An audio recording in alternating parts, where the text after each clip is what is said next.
तो बच्चों देखना, इस टॉपिक में हम लोग ये पढ़ेंगे electromagnetic wave in conducting medium. इससे पहले हमने इलेक्ट्रोमैग्नेटिक वेव इक्वेशन पढ़ा था, लेकिन वो फ्री स्पेस में था। फ्री स्पेस में जो रो था वो जीरो था, जो करंट डेंसिटी था वो जीरो था, लेकिन यहाँ पर ऐसा नहीं होगा। कंडक्टिंग मीडियम है तो रो भी does not equal to zero and J भी जीरो नहीं होगा, ठीक है ना। तो उस केस में हम आइए हम लोग देखते हैं। ओके,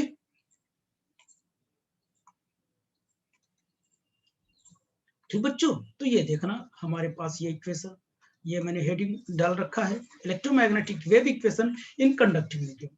यहाँ पे रो भी जीरो नहीं होगा, वो और क्या कहते हैं जे भी जीरो नहीं होगा, क्योंकि कंडक्टिंग है। अभी फ्री स्पेस में था, फ्री स्पेस में सब कुछ क्या था, जीरो था।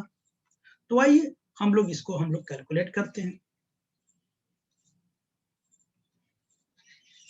ठीक, इलेक्ट्रोमैग्नेटिक वेव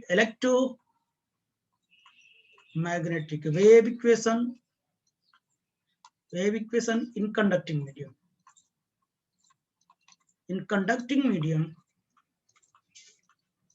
ओके बच्चों, इन कंडक्टिंग मीडियम देख रहा, वही मैक्सवेल इक्वेशंस लिखूंगा,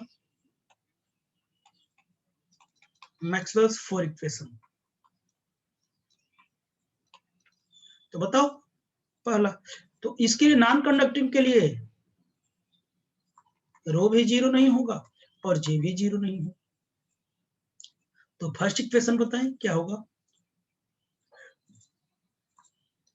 फर्स्ट इक्वेशन जो होगा हमारे पास ई डॉट ई होगा, डेल डॉट ई होगा, will be equal to rho by epsilon, ये 1 हो जाएगा। सेकंड बताओ, डेल डॉट बी, ये तो ऑलवेज जीरो होता है, सेकंड नंबर। थर्ड नंबर बताओ, डेल क्रॉस ई कितना होगा, minus del B by del T, third number.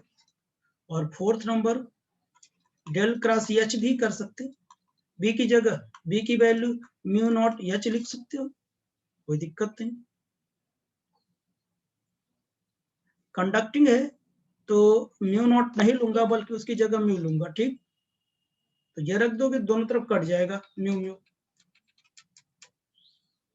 तो म्यू नॉट की जगह म्यू ही रहेगा, और एप्सिलॉन की जगह कितना रहेगा, एप्सिलॉन रहेगा। ओके,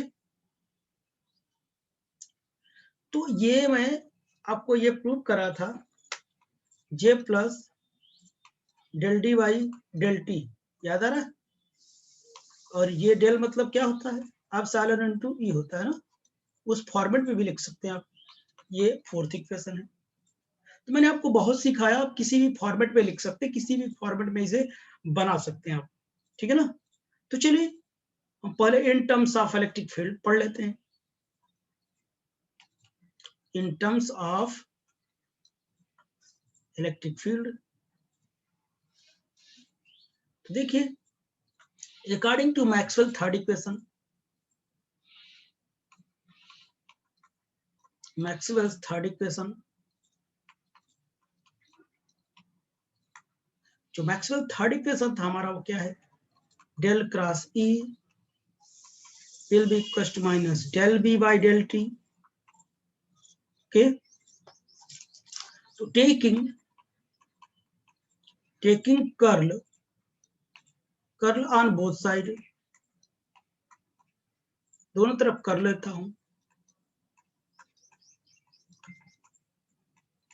सिमिलरली वैसे ही रहेगा, मैं डायरेक्ट अंदर कर देता हूं डेल को डेल क्रॉस बी डायरेक्ट लिख दिया, एनी प्रॉब्लम किसी को। तो हमने ये हाँ मैंने लिख दिया, ऐसा लिख दिया। अब b बराबर क्या होता है, म्यू एच होता है, तो म्यू एच लिख दूंगा। तो इसका फॉर्मूला भी मैं लिखता हूं, आपको याद होगा formula, del dot E minus del E square E, भूले तो नहीं ना, अभी हाल ही में लिखा था, minus del by del T, यहाँ डेल क्रॉस म्यू एच हो जाएगा, म्यू बाहर आ जाएगा, इसकी वैल्यू थी जीरो, क्योंकि फर्स्ट इक्वेशन से del 2E minus mu del by del t del cross H, del cross H Maxwell fourth equation से इसकी भी वैल्यू हम पुट करेंगे और माइनस माइनस हम कट भी कर देंगे। तो देखना del square E will be equal to mu हो जाएगा, उसके बाद del बाई del t हो जाएगा, del क्रॉस H हो जाएगा। तो इसकी वैल्यू मैं अगर लिख दूं mu del cross del t, इसकी जो वैल्यू हमारे पास क्या है, j है, j plus del d by del t है, ध्यान सुनना, ठीक। और j will be equal to आपने बचपन में पढ़ा होगा सिग्मा इंटू ए होता है क्या, current density will be equal to ये specific conductance and electric field, ठीक है ना। और d बराबर मैंने अभी बताया epsilon into H, epsilon into E होता है, यहाँ रख दो del 2E will be equal to mu naught upside del by del t sigma E plus epsilon बाहर कर देता हूँ del E बाय कितना del t, ठीक। अब म्यू की भी वैल्यू मैं अंदर रख देता हूँ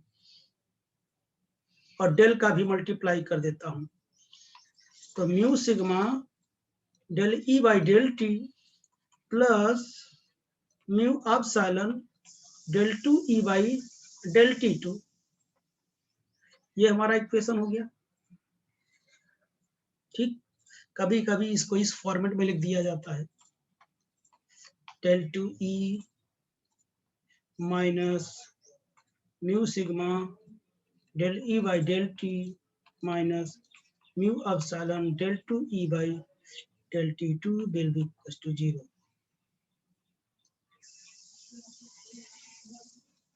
तो दिस इज व्हाट, ये क्या है, this is second order differential electromagnetic wave equation in conducting medium for electric field ये हो गया कंडक्टिंग मीडियम में, ये आएगा।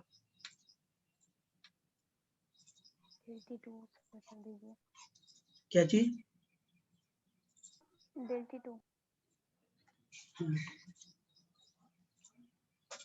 ठीक बच्चों, ये in terms of electric field आ गया, ठीक। अब हम यही मैग्नेटिक फील्ड के फॉर्म में लिखेंगे, फॉर्मेट में लिखेंगे। चलो सर रिकॉर्डिंग बंद करिए।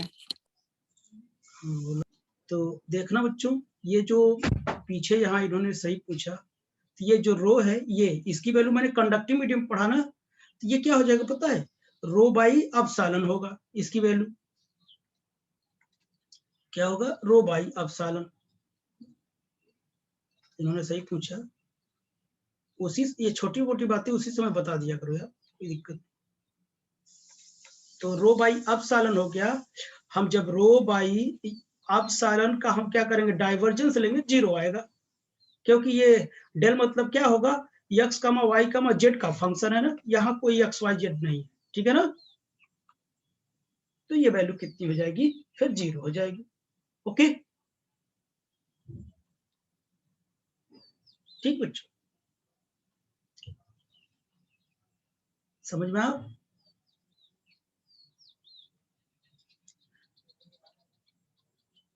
चलिए अब हम लोग क्या करते हैं, सेकेंड टर्म की बात करते हैं, in terms of magnetic induction, magnetic field H होता है, इंडक्शन क्या होता है, H होता है, वो B होता है, मैग्नेटिक फील्ड H, ठीक। तो चलिए according to Maxwell fourth equation, according to Maxwell fourth equation क्या होता है, डेल क्रॉस एच होता है, will be equal to J plus del D by कितना del T, taking curl on both side, taking curl on both side, दोनों तरफ कर लेता हूं,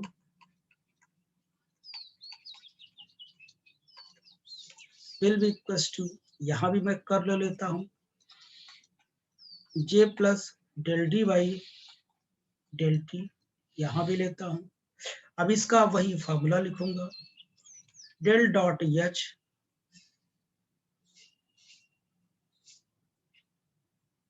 minus del H square will be equal to del cross J plus del cross del D by कितना del T, इसकी value तो 0 होगी। Maxwell second equation देखो, ये है ना del dot B will be equal to 0, तो डेल बी की जगह क्या होता है, म्यू इंटू एच होता है, mu into H will be equal to, mu को 0 रख दो, ठीक है ना, ये 0 हो जाएगा। अच्छा आगे देखना आप लोग, और जे की वैल्यू क्या होती है, सिग्मा ई होता है, D will be equal to क्या होता है, और एप्सिलॉन ई होता है, यहाँ पे रखता हूं मैं, तो minus del H square will be equal to, यहां मैं इसमें जैसे ही सिग्मा रखूंगा सिग्मा बाहर करता हूं, तो कितना हो जाएगा, डेल क्रॉस ई हो जाएगा, ठीक, प्लस एप्सिलॉन मैंने लिया डेल बाय डेल टी, ये डेल क्रॉस कितना हो जाएगा, ई हो जाएगा। चलिए अब बताइए ये डेल क्रॉस ई क्या है, this is what Maxwell third equation, इसकी वैल्यू होती है डेल बाय डेल टी, होती है ना, हाँ, तो चलिए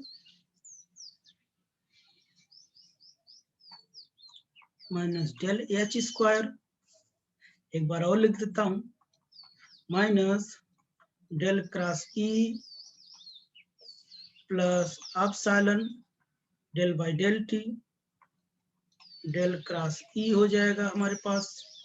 अच्छा del cross E will be equal to कितना होता है बोलो, minus del B by del T होता है, अब B will be equal to mu H होता है, तो del cross E will be equal to minus mu del H by del T, रख सकता हूँ इसकी जगह दोनों में, माइनस डेल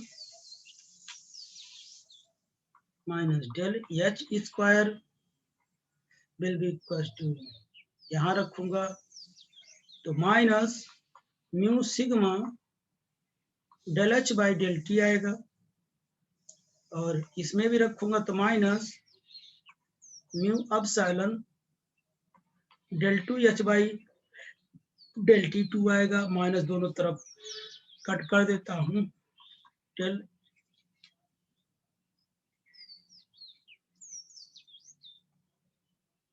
तुम लोग पागल के पागल हो, बता नहीं सकते कुछ,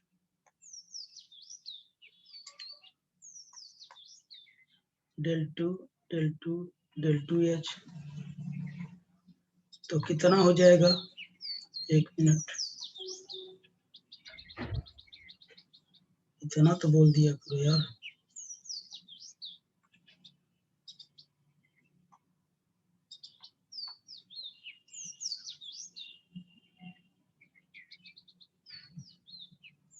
ठीक, अब देखना इधर, तो माइनस माइनस कट जाएगा, mu sigma del H by del T plus mu epsilon del two H by del T 2, ये हो जाएगा, ये हमारा इक्वेशन है। आप इसको सबको इधर उठा ला सकते हो, del two H minus mu up sigma del H by del T minus mu epsilon del two H by del T 2 will be equal to 0, इतना। ठीक, तो इसको आप इस फॉर्मेट में भी लिख सकते हो, क्योंकि देखना इधर आप लोग, मैंने बताया था ना, ये क्या होता है, इतना होता है, तो यहाँ से अगर एच की वैल्यू निकालें तो कितना आ जाएगा, बी बाई म्यू हो जाएगा, बी बाई म्यू हो जाएगा। देखो एच की वैल्यू जब मैं यहाँ रखूंगा, सुनो, यहाँ रखूंगा इसको बी बाई म्यू, यहाँ रखूंगा बी बाई म्यू, और म्यू म्यू कॉमन लेके यहाँ मल्टीप्लाई करूंगा तो यहाँ बी बन जाएगा, ये दोनों में कॉमन लेके यहाँ मल्टीप्लाई कर दूंगा, बी बन जाएगा। तो इसको इस फॉर्मेट में लिख सकते हैं बिना कुछ किए, del two B vector mu naught sigma del B by del T plus mu epsilon del two B by D T two, B के बी फॉर्मेट में लिख सकते हैं आप, ठीक, कोई दिक्कत नहीं। ये क्या है, this is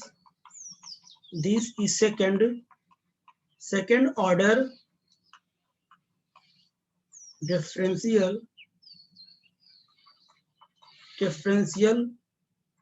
electromagnetic wave equation in conducting medium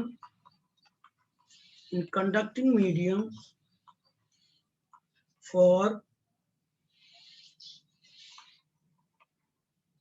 magnetic field,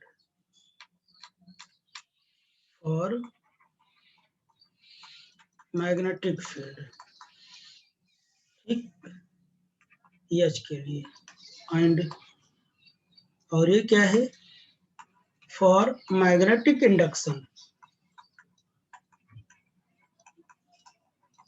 okay बच्चों, तो आई होप कि ये टॉपिक आपको समझ में होगा ना। तो चलिए हम लोग अब नेक्स्ट टॉपिक की ओर चलेंगे।